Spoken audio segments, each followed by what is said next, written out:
Welcome back to the deep dive. Our mission here, as always, is to take these complex, sometimes really overwhelming sources, investigations, research notes, and just distill them down into the critical insights you need to be truly well informed. And today, we are undertaking a deep dive into a true crime scenario that is, well, it's horrific, but it also offers these essential lessons about psychological control and maybe even more importantly, about systemic failure. That's absolutely right. When you look at a case like the Turpin family, it is so easy to just get lost in the pure sensation of the crime itself. What headlines? Exactly. But our purpose today is different. We really want to extract those aha moments, the moments that reveal how this level of depravity was even possible, how it was sustained, and crucially, how the safety nets that are designed to catch victims failed. Not just in spotting the abuse, but in tearing to the survivors after they were finally free. We're focusing on Paris, California. And if you picture it, it's a seemingly ordinary, quiet suburb that for years concealed a truth that you just can't wrap your head around, all behind this perfectly mundane facade. The house looked like any other house on the street. It did. But the isolation, the psychological conditioning happening inside, Yep. it was absolute. And that reality, it would have remained hidden, maybe forever, if it hadn't been for one single desperate act of heroism from one of the victims. And that's where our deep dive begins, that pivotal moment. The escape by 17-year-old Jordan Turpin on the morning of January 14th, 2018. An attempt at freedom that was 2 long, agonizing years in the making. So, okay, let's unpack that morning. January 14th, 2018. It's a cold, quiet Sunday. We have surveillance footage, which is just chilling to watch. You see Jordan, so thin and frail, creeping down the driveway. She's so hesitant. You can feel the terror just watching it. She hits the sidewalk and she freezes for a second, panic, hesitation, and then she just bolts. But the footage then captures this detail that just speaks volumes about how hard it is to leave an environment like that. Oh, it was heartbreaking. Jordan had planned this escape with one of her older sisters, Jennifer, and the surveillance shows Jennifer trying to follow her. But in that crucial moment, she just loses her nerve. She goes back. She stumbles back toward the house. She just can't overcome the years, decades really, of conditioning and fear. It left Jordan to complete this impossible mission completely on her own. So she gets to the street corner, totally out of breath. She pulls out this old deactivated cell phone, a device they had managed to steal and secretly charge, and she dials 911. And this, right here, is where you immediately understand the depth of their isolation. Because her hands were shaking so severely that she could barely even press the numbers. It's just chaos distilled into one moment. She's trying to rush out all this information about chains, abuse, starvation. But at the same time, she's struggling to communicate with an external world she literally doesn't understand. And you have to put this in perspective. For most 17-year-olds, making a phone call is nothing. It's second nature. Right. For Jordan, this was the first phone call of her entire life. The only way she knew to save her 12 brothers and sisters. And the operator on the other end, they knew something was profoundly wrong right away. Because Jordan had zero frame of reference. She had no idea what her address was. She couldn't give them a location. She couldn't describe street names or landmarks. The emergency center had to rely completely on the phone's GPS signal just to find her. And based on her vocabulary, which was so limited, and just her confused demeanor, they initially assumed she was a child. A young, maybe cognitively impaired child who was lost. 14 minutes after that call started, just past 6 in the morning, the first police officer arrives. He sees her at a stop sign, and the difference between her real age and how she looked was just stark. She was pale, so small, severely underweight. Her hair was long, matted, greasy. The officer, he estimated her age at barely 10 years old. Not the 17 she was claiming to be. Not even close. And her report to him, it was so fragmented, it was almost incomprehensible. She's telling him about her siblings being chained to their beds. For the crime of stealing food because they were starving. Exactly. And she's trying to describe physical abuse, psychological abuse, this relentless hunger, and just total neglect. It was a story the officer just struggled to reconcile with the quiet suburban street they were standing on. Well, he later described that internal conflict. He's in this dense, family-oriented neighborhood in Paris, right? The idea that this level of systematic torture could be happening, completely unnoticed, it just seemed impossible. There's this one heartbreaking detail that really illustrates her isolation. The officer asked her if she had any injuries. And she just stared at him. blankly. She didn't recognize the word. She didn't have the vocabulary. Her world was so tightly closed off that she lacked even the basic linguistic tools to describe her own pain, her own suffering. But thankfully, the officer saw something in her eyes, the gravity of it, and he persisted. He asked her, "Do you have any proof?" And that is the moment the narrative shifts. It goes from this fragmented, hard-to-believe testimony to just concrete, undeniable evidence. She showed him photos she had secretly taken on that phone. And the officer's reaction was immediate horror. Oh, absolutely. The images showed emaciated children, filthy clothes, matted hair, and crucially, they showed their hands, sometimes their feet, bound with these heavy, round steel chains, secured with thick, industrial-looking padlocks. And Jordan explained this routine. They were only allowed to bathe once a year. Once a year. That visual proof, it just made her story suddenly terrifyingly real. The officer knew time was absolutely critical. He had Jordan wait in his patrol car. She was terrified that her parents, David and Louise, would discover she was gone and come looking for her. And he immediately called for reinforcements, because this is no longer a case of a runaway child. This is a complex situation, mass imprisonment, with imminent danger to everyone inside that house. Within just over an hour of that 911 call, you have 2 patrol cars parked outside the Turpin residence. The street is still quiet. It's a Sunday morning. The officers approach this orange-colored house. They note the dead shrubs, the unkempt yard. They knock on the front door. And there's this strange, deliberate delay. It's not like someone is just slow to get to the door. It was 2 minutes and 10 seconds. A calculated delay. Exactly. Yeah. It feels like an attempt to gain time, to hide something. Louise Turpin eventually opens the door. She looks completely disheveled. Her dark hair is all over the place. And behind her is David, a large, stout man who is very clearly attempting to block the entryway. This was their first line of defense, this immediate practiced deception. The police explain they're doing a welfare check based on an anonymous call. They don't reveal that Jordan is with them. And Louise instantly starts with the excuses. She claims they're in the middle of a chaotic move to Oklahoma and that the house is just, a bit messy. An officer reassures her, says, "That's no problem, we just need to take a quick look." And he squeezes past David, who is literally using his physical size to try and restrict their view into the house. And what they encountered inside was a profound sensory shock, Yeah. even for veteran officers. The contrast between that sterile suburban outside and the decay inside was just stomach-turning. It was a genuine health hazard. Rotting food, empty bottles, dirt, refuse, all piled up in many rooms, literally waist-high. But the most immediate and offensive detail was the stench. The smell. The overwhelming odor of human excrement, backed-up sewage, extreme decay. It was so intense it made the officers' eyes water. It caused physical nausea. But amidst all this filth, something truly bizarre emerged. They saw brand new toys, dozens of them still in their original packaging, sitting pristine in the middle of all this garbage. And racks of children's clothing with the price tag still on. This was a critical insight for the police. This wasn't just neglect. This wasn't a family that was overwhelmed and couldn't clean. This was active, calculated cruelty. It speaks directly to the sadism, doesn't it? Particularly from Louise.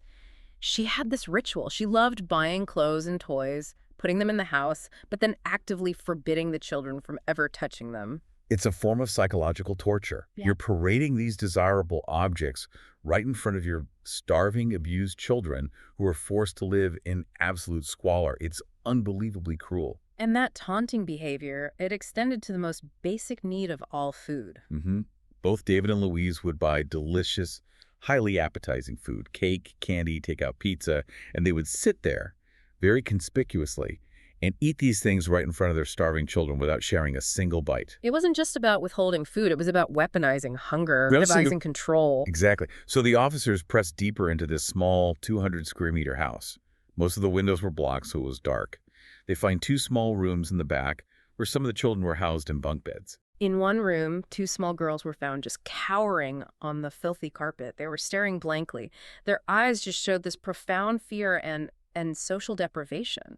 An officer asked them, gently, to show him their arms, and they hesitantly did. Now, these girls weren't currently chained, but the officer saw these clear, faint lines on their thin, gray skin. Restraint marks. Severe and recent restraint marks.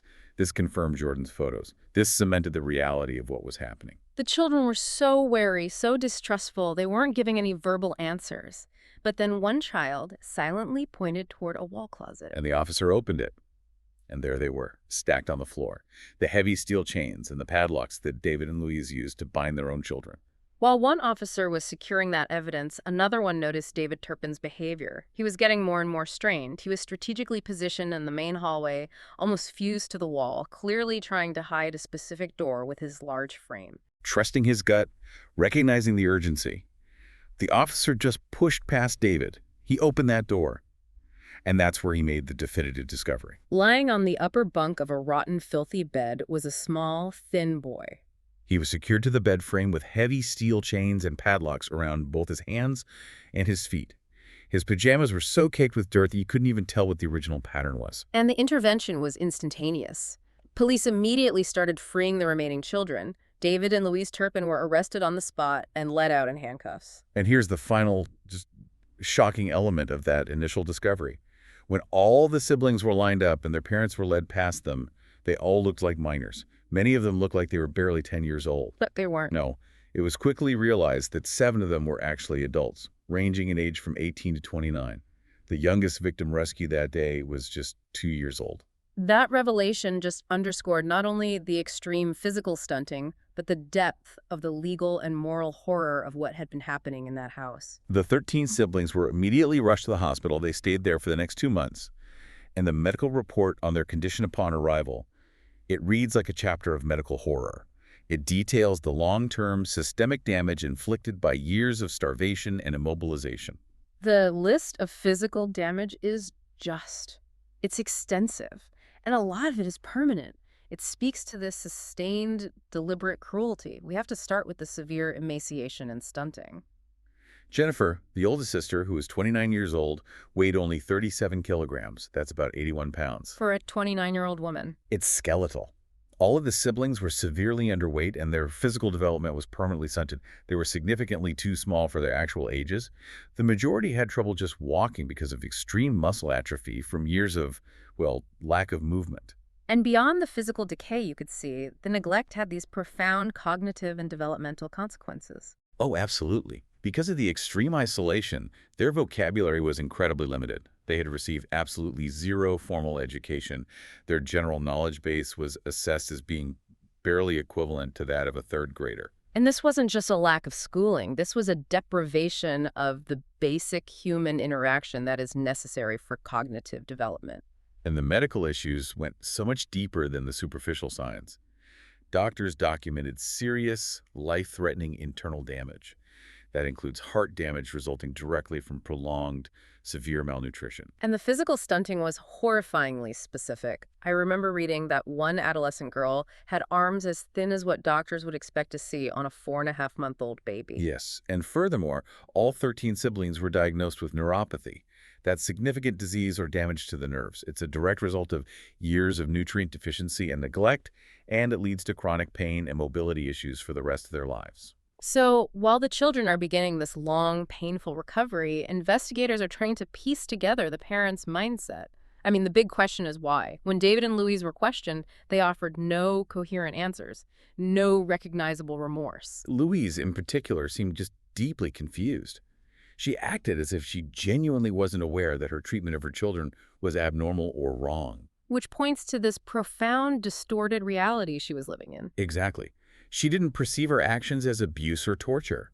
In her mind, she saw them as simply discipline that had gone too far. Or maybe just, poor management of her very large family. And the chilling nature of their self-justification is probably best illustrated by a letter Louise wrote from jail to her children. That letter is a perfect encapsulation of cognitive dissonance.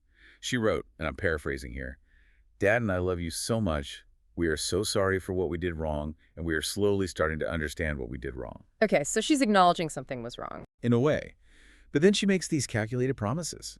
She says in the future, things will be different. You will get food more often, go out more often, and be allowed to bathe more regularly. That sounds like an apology for poor scheduling. Or, a minor oversight. Not for years of systematic, deliberate torture and starvation. She's reframing imprisonment as a mere inconvenience. Precisely. And the postscript to the letter just removes all doubt about her warped perception. She writes, P.S. I promise there will be no more chains in the house. That will never happen again. I am so sorry. I love you so much and hope to see you soon. So she acknowledges the chains, but only as a mistake in disciplinary technique. Not as an act of protracted cruelty. For the parents, this wasn't evil in their minds. It was merely an imperfect form of religiously mandated control. To even begin to understand the genesis of this darkness, we have to go back. We need to delve into the backgrounds of David and Louise Turpin. David, born in 1961, came from a seemingly well-off family. He worked as a computer engineer, brought in a very substantial salary. But Louise, who was born in 1968, had a much more traumatic start. She suffered severe neglect and horrifying abuse in her own childhood home. And that trauma is such a critical foundational piece, isn't it? It is. Louise met David when she was just a young teenager in the early 1980s. When she turned 16, they married with her parents' consent. And for Louise, you have to understand, this marriage was a means of urgent escape from her own deeply abusive environment. Which unfortunately often happens. Those who are victims of trauma can unconsciously recreate elements of that control in their own families. It's a tragic cycle. And initially, they presented this very conventional, highly religious image to the world. They had 13 children between 1988 and 2015, and they were motivated by this strong, fundamentalist religious conviction that God had called them to have a very large family. Early family photos, you see this conventional facade. All the children are smiling. They're dressed in matching outfits. It projects an image of a proud, successful, large family life. But the family began its disastrous spiral around 1998. They started to drastically withdraw from relatives, from the outside world.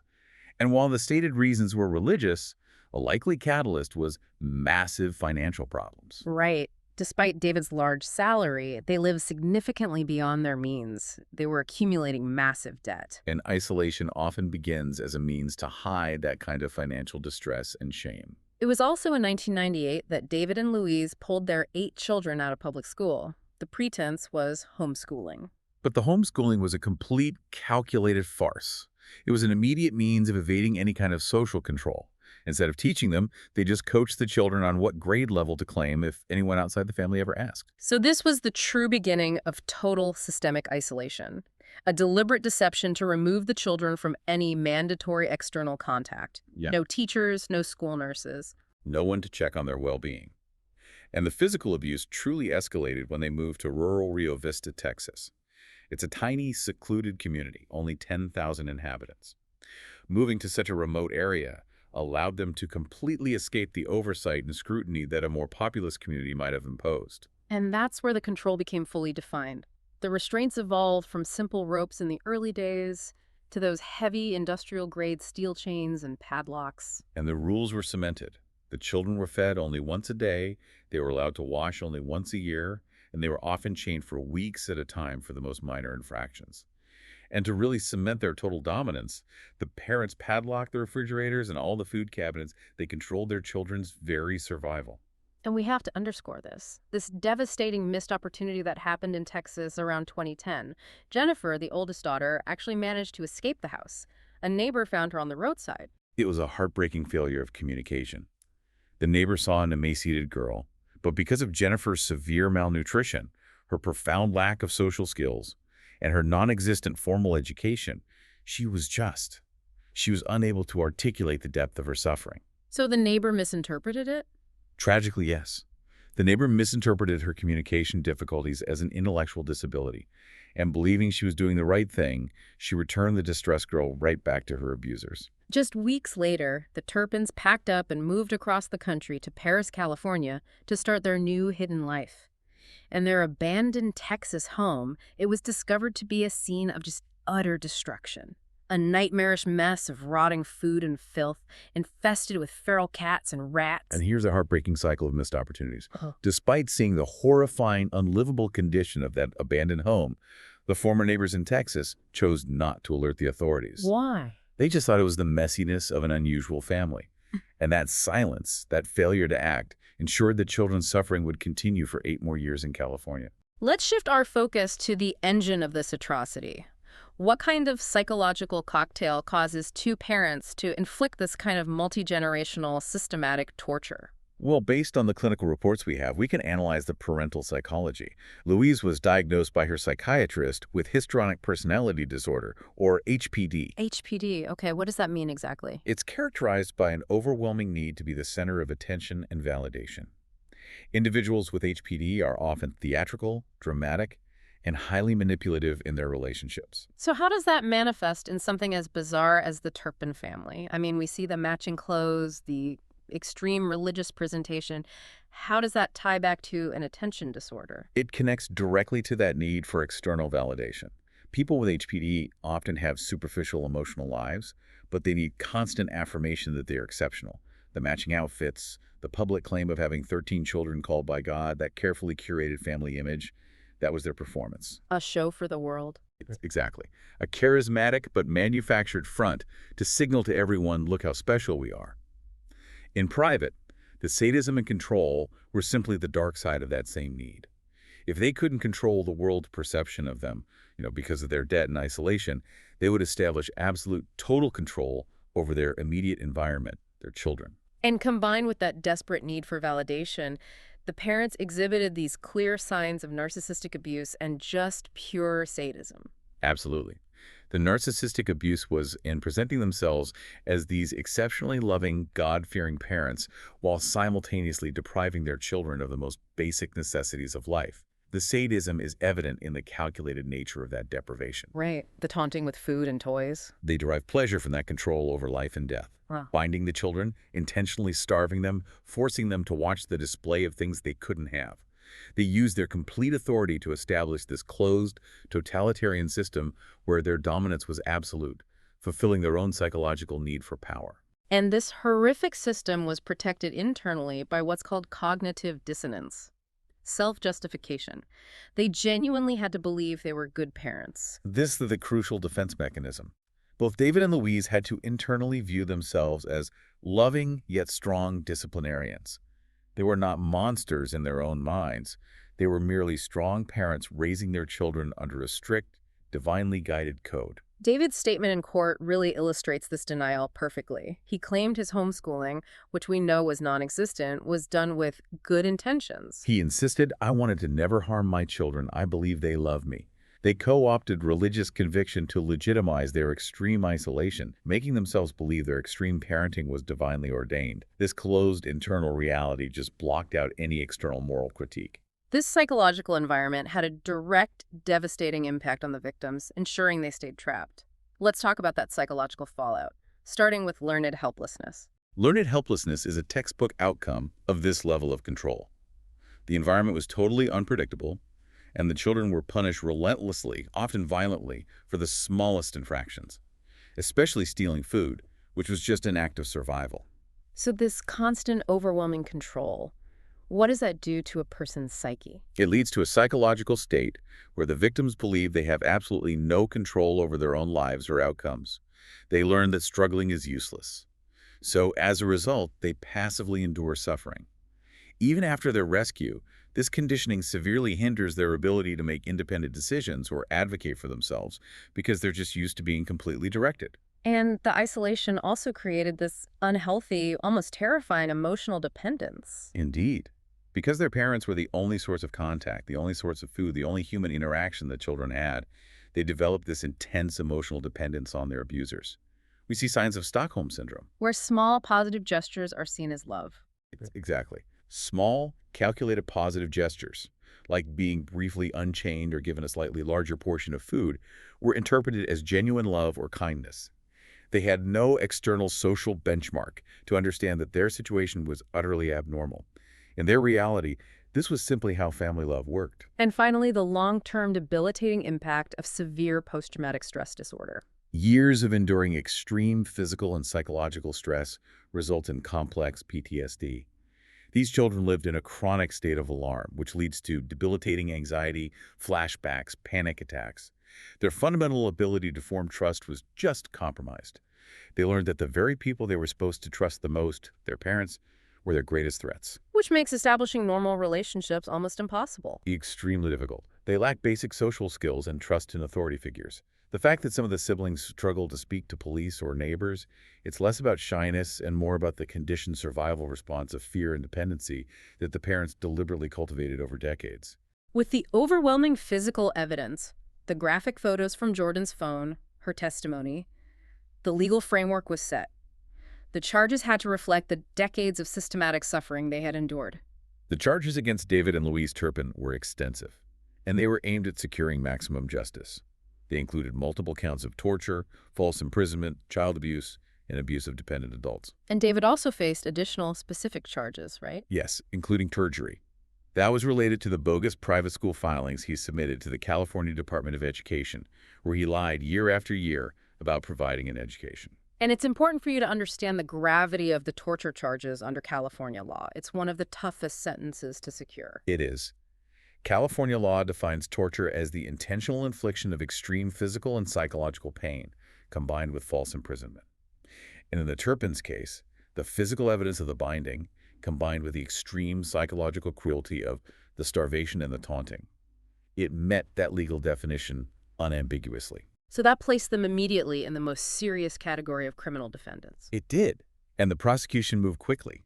The immediate intervention by the police, based on the danger to the children, was legally justified without a warrant.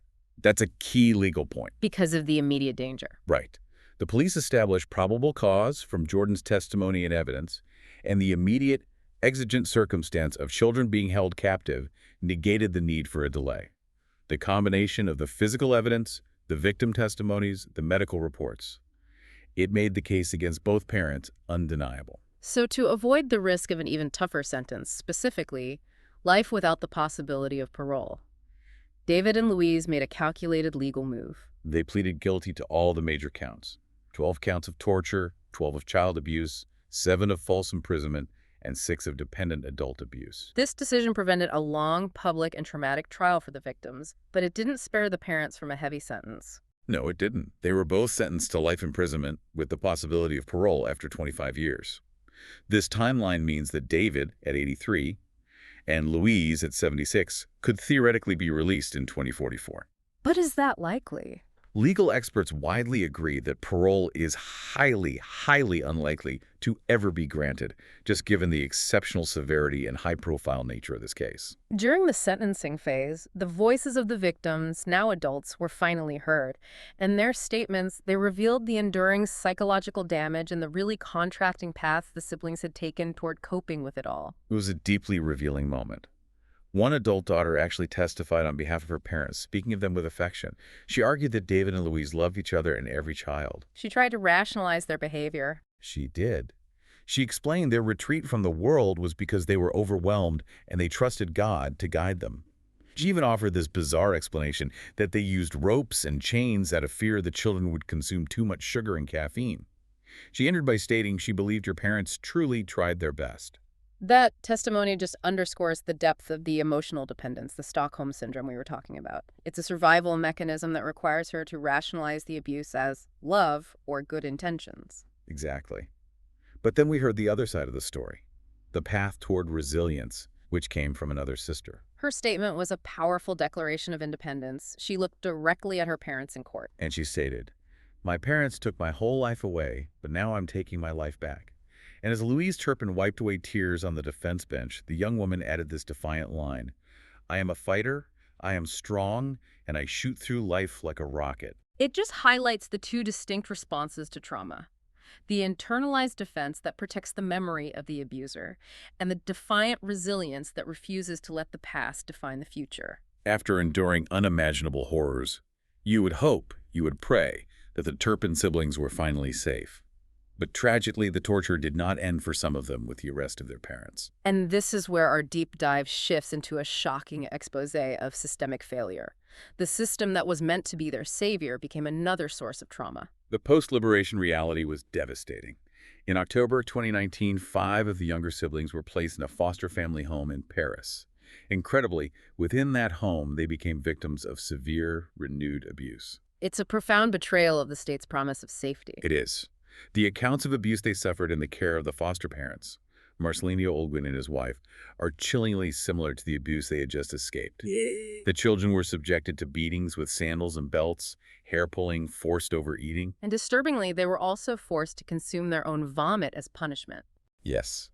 The foster father was also charged with indecent acts, including inappropriate physical contact. The discovery of this renewed abuse, it caused immediate outrage. As it should. The foster family was eventually arrested and charged.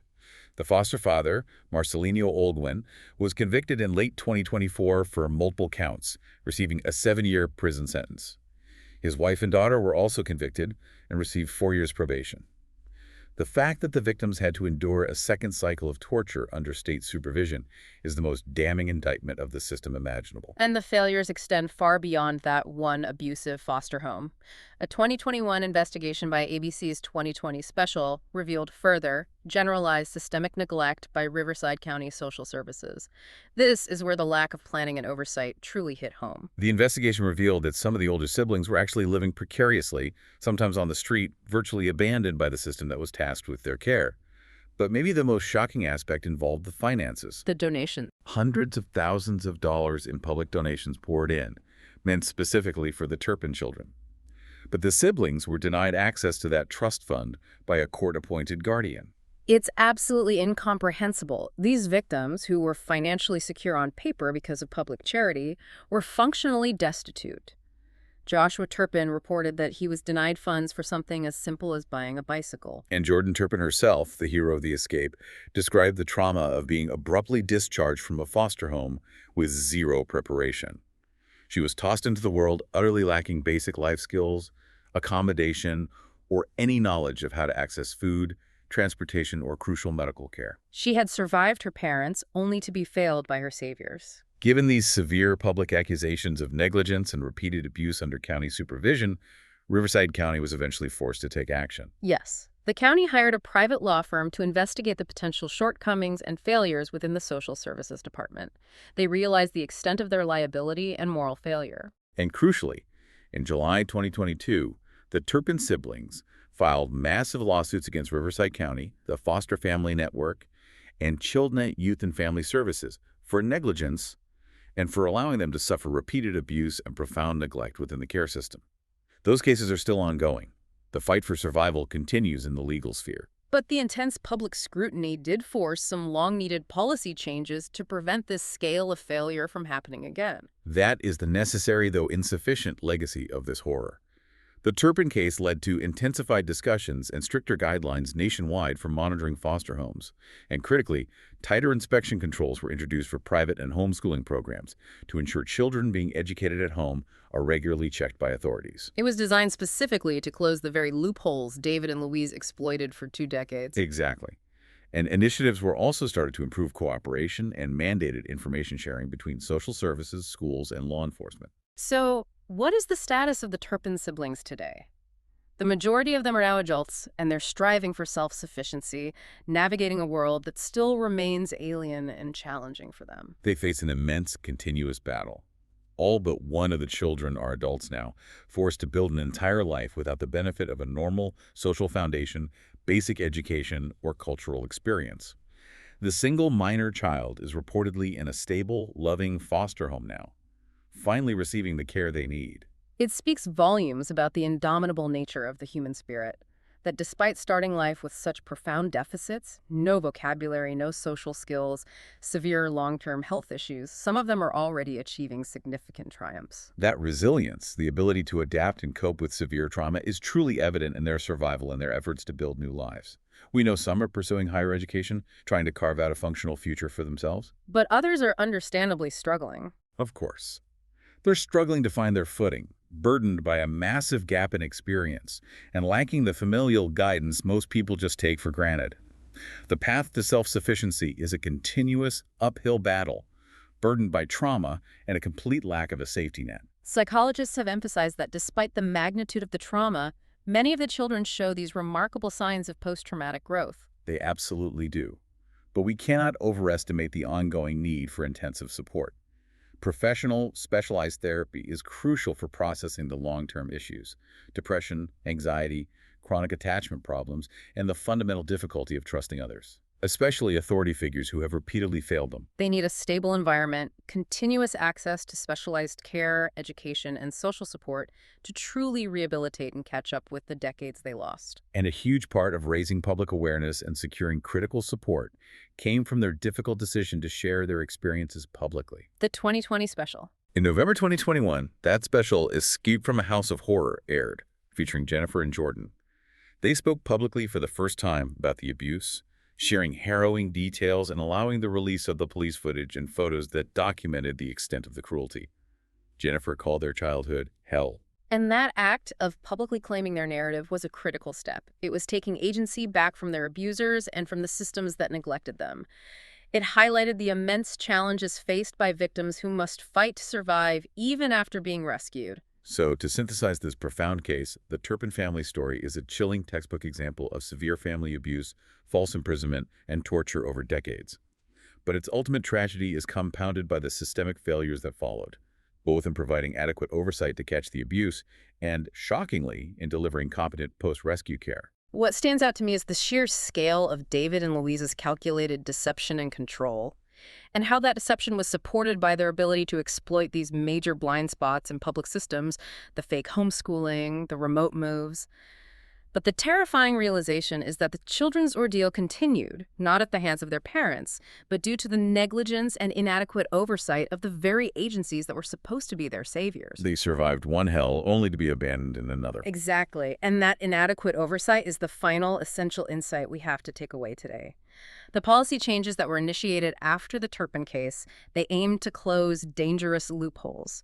But the massive struggle to establish a uniform, effective national child protection system, one that is funded, trained, and accountable, that remains a persistent struggle. So what does this all mean for you? Here's the provocative final thought. The Turpin siblings had to sue Riverside County, the Foster Family Network, and Child Services, the very entities meant to protect them. What does this continued legal fight tell us about the hidden vulnerabilities still present in our current societal safety nets? And how can society ensure that the hard-won fight for freedom doesn't immediately become the fight for basic survival against the state itself? That is the question we must continue to grapple with long after this deep dive ends.